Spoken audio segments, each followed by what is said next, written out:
வணக்கம் மக்களே, welcome back to நேற்று இன்று நாளை. இன்னைக்கு நம்ம கருணக்கிழங்கு வச்சு ஒரு தொக்கு தாங்க பண்ண போறோம். இந்த தொக்கு பாத்தீங்கன்னா சாதத்துக்கு, தோசைக்கெல்லாம் ரொம்ப நல்லா இருக்கும். சூடான சாதத்து மேல கொஞ்சமா நெய் இல்லைன்னா நல்லெண்ணெய் சேர்த்துட்டு இந்த தொக்கை போட்டு பிசைஞ்சு சாப்பிடும்போது அவ்வளோ டேஸ்டியா இருக்கும். சொல்லும் போது எனக்கு வாயில எச்ச ஊறுதுங்க. டல்லா இருக்கிற டே கூட புளிப்பா காரமா சாப்பிடும்போது நம்மளுக்கு நல்லா பிரைட் ஆயிடும். இதை நான் எப்படி பண்ணுங்கிறத பாக்குறதுக்கு முன்னாடி நம்ம சேனலுக்கு நீங்க ஃபர்ஸ்ட் டைமா வரீங்கன்னா மறக்காம சப்ஸ்கிரைப் பண்ணுங்க. இப்போ வாங்க வீடியோக்குள்ள போகலாம். ஒரு கடாயில் 1 to 2 டேபிள் ஸ்பூன் அளவுக்கு நல்லெண்ணெய் சேர்த்துக்கலாம்.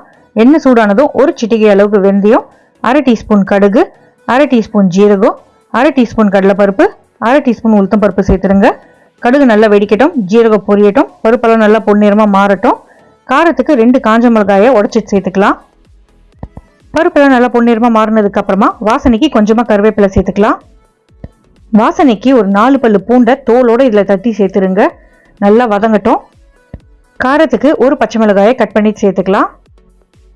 ஒரு பெரிய சைஸ் வெங்காயத்தை பொடி பொடியாக நறுக்கிட்டு சேர்த்துருங்க. வெங்காயம் வதங்கட்டும். வெங்காயம் சீக்கிரம் வதங்கிறதுக்கு தேவையான அளவுக்கு உப்பு சேர்த்துக்கலாம். ஆல்மோஸ்ட் எப்பவுமே நான் வெங்காயத்து கூடவே உப்பு சேர்த்துருவேங்க. உப்பு சேர்க்குறேன்னா அந்த வெங்காயத்துக்கு மட்டும் தேவையான அளவுக்கு உப்பு சேர்ப்பேன், மொத்த கறிக்கு உப்பு சேர்க்க மாட்டேன். இப்போ ஒரு 1/4 டீஸ்பூன் அளவுக்கு மஞ்சள் பொடி சேர்த்துக்கலாம். வெங்காயம் நல்லா வதங்கினதுக்கு அப்புறமா நம்ம தக்காளி சேர்த்துக்க போகிறோம். ஒரு 3 தக்காளியை பொடி பொடியாக நறுக்கி சேர்த்துருங்க. தக்காளி சேர்த்ததுக்கு அப்புறம் நல்லா கலந்து விட்டுக்கலாம். தக்காளி நல்லா வேகட்டும். ஒரு மூடி போட்டு கூட ஸ்லோ ஃப்ளேமில் விட்டுருங்க.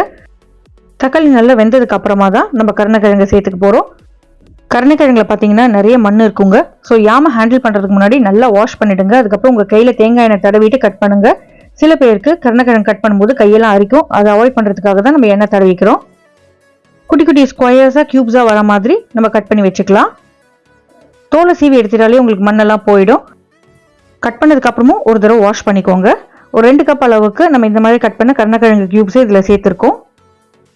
யாம் சேர்த்ததுக்கு அப்புறம் நல்லா ஒரு தடவை கலந்து விட்டுக்கலாம். அந்த உப்பு, காரம், மசாலா எல்லாம் ஈவனாக பரவணும். இப்போ இதுக்கு மேலே நம்ம 1 டீஸ்பூன் அளவுக்கு சிவப்பு மிளகாய் பொடி சேர்த்துக்கலாம். ஒரு 1/2 டீஸ்பூன் அளவுக்கு பெருங்காயம் சேர்த்துக்கோங்க. ஏன்னா கருணக்கிழங்குல கொஞ்சம் வாய்வு தன்மை உண்டு, அதை எடுக்கிறதுக்காக தான் பெருங்காயம் சேர்த்துக்கிறோம். 1 டீஸ்பூன் சாம்பார் பொடி சேர்த்துக்கலாம். இதெல்லாம் சேர்த்துட்டு நல்லா கலந்து விட்டுருங்க. கருணக்கிழங்கு ஃப்ரெஷ்ஷாக இருந்தால் உங்களுக்கு சீக்கிரமாக குக் ஆகிடும். பட் வாங்கி நீங்கள் ரொம்ப நாள் ஃப்ரிட்ஜில் வச்சிங்கன்னா உங்களுக்கு குக் ஆகிறதுக்கு ரொம்ப நேரம் ஆகும். அந்த மாதிரி கேஸில் நீங்கள் குக்கரில் தான் வச்சு எடுக்கணும், டைரெக்டாக குக் பண்ண முடியாது. நல்லா கலந்து விட்டுட்டு ஒரு சின்ன நெல்லிக்காய் அளவுக்கு புளியை தண்ணியில் சேர்த்துட்டு ஒரு 2-3 தடவை கசக்கி புளி தண்ணி எடுத்து கருணக்கிழங்கு மேலே சேர்த்துருங்க. புளி தண்ணியில் குக் ஆகும் போது உங்களுக்கு கருணக்கிழங்கு பிச்சாது. நீங்கள் புளி தண்ணியில் குக் பண்ணலன்னா கருணக்கிழங்கு தொண்டையில் ஒரு டிங்லிங் ஃபீலிங் கொடுக்கும். புளி தண்ணி சேர்த்துட்டு தேவையான அளவுக்கு தண்ணி சேர்த்து மூடி போட்டு நம்ம வேக வச்சு எடுத்துக்கலாம். கருணக்கிழங்கு நல்லா சாஃப்ட் ஆகிற வரைக்கும் நம்ம குக் பண்ணிக்கணும். ஒரு கருணக்கிழங்கு எடுத்து கையில் நசுக்கி பாருங்க, உங்களுக்கு குக் ஆயிடுச்சுன்னா அது அப்படியே அமுங்கும். இன்கேஸ் உங்களுக்கு குக் ஆகலைன்னா தேவைப்பட்டால் இன்னும் கொஞ்சம் தண்ணி சேர்த்துட்டு இன்னும் கொஞ்சம் நேரம் குக் பண்ண விடுங்க. ரொம்ப லேட் ஆகுதுன்னு நினச்சிங்கன்னா குக்கரில் போட்டு ஒரு 4 விசில் விட்டிங்கன்னா உங்களுக்கு வெந்துடும். கருணக்கிழங்கு நல்லா குக் ஆனதுக்கு அப்புறமா நம்ம தேங்காய் சேர்த்துக்க போகிறோம். ஒரு 2 to 3 டேபிள் ஸ்பூன் அளவுக்கு துருவின தேங்காவை மேலே தூவி விட்டுட்டு கலந்து விட்டிங்கன்னா உங்களுக்கு குழம்பு நல்லா திக்காயிடும். அப்படியே எண்ணெயெல்லாம் பிரிஞ்சு வந்து ஒரு தொக்கு கன்சிஸ்டன்சிக்கு வந்துடும். தேங்காய் சேர்த்துட்டு ஒரு 1 minute குக் பண்ணிக்கலாம். இப்போ நீங்கள் குழம்பா வச்சுக்கிட்டிங்கன்னா உங்களுக்கு லூஸாக இருக்கணும், ஆனால் நம்ம தொக்கு பண்ண போகிறதுனால இது திக்காக தான் இருக்கணும்.